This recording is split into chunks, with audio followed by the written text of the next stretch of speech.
Hi, this is Cassie from Minds in Bloom, and I just wanted to take a minute to show you how you can use your gradebook. So the first thing you'll notice is you have several tabs. The first tab is the reference tab, and then you have your subject tabs, and then you have a printable tab. So the reference tab is the most important. It's your master list. If you delete this tab, the information will not populate automatically to the other tabs. So the first thing you're going to want to do is just type in your students' names.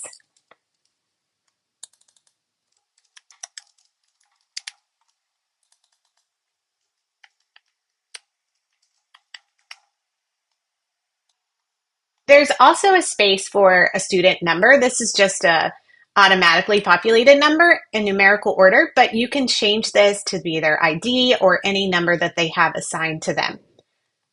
You might also have some extra rows that you don't want. I would suggest leaving a couple of them in case you get new students and then deleting the rest. To delete them, all you would have to do is highlight the rows that you no longer want, right click, and then click delete rows. So now those rows are gone. You'll also have to delete the rows off of your subjects. So I'm going to go here and delete those rows again, and then just do that for each of the different subjects. Speaking of subjects, you can change the name. So let's say you want this tab to be math. All you have to do is right click and then click rename and then type in your new name. So maybe this one is going to be reading and so forth. If 5 subjects is not enough for you, you can create more. To do that, all you have to do is right click on one of them and then click duplicate. So now you have a copy. So let's say maybe this one is going to be music. You can also change the colors. So I'm going to just highlight the dark purple and change that to a different color. And then I'm going to highlight all the other rows because I don't want those purple. So I'm going to go to format and then do alternating colors. And then you can just choose a different alternating color to match. So now I've created a whole nother subject. You can do that as many times as you want. So now let's look and see how you're going to input the grades. So we'll go to the math tab.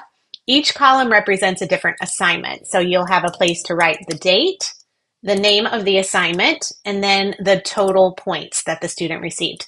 Typically that's going to be 100, but sometimes you might have a score out of 10 or out of 4 if you're using a rubric. So you just need to put the number of points and then you can start putting in their grades. Whether you're doing out of 100 or out of 10, the final average will be a percentage of that.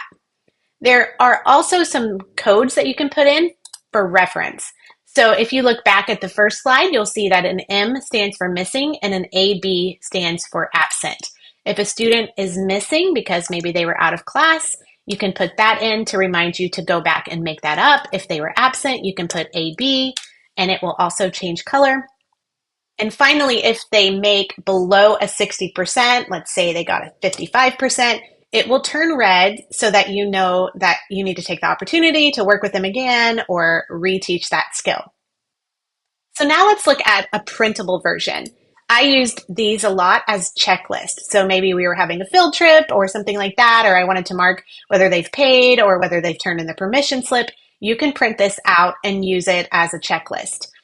So again, I'm just going to delete the excess rows that I didn't need. And then to print it, you would just go File and then Print. You might want to make sure that it is in portrait mode. If you have a lot of blank space because maybe you only have 20 students, you can resize the rows so that they fit better. To do that, I would just highlight all of the rows that you are going to keep, and then you can drag this cursor that you get when you're on one of these lines down just a little bit, and it will resize all of the rows.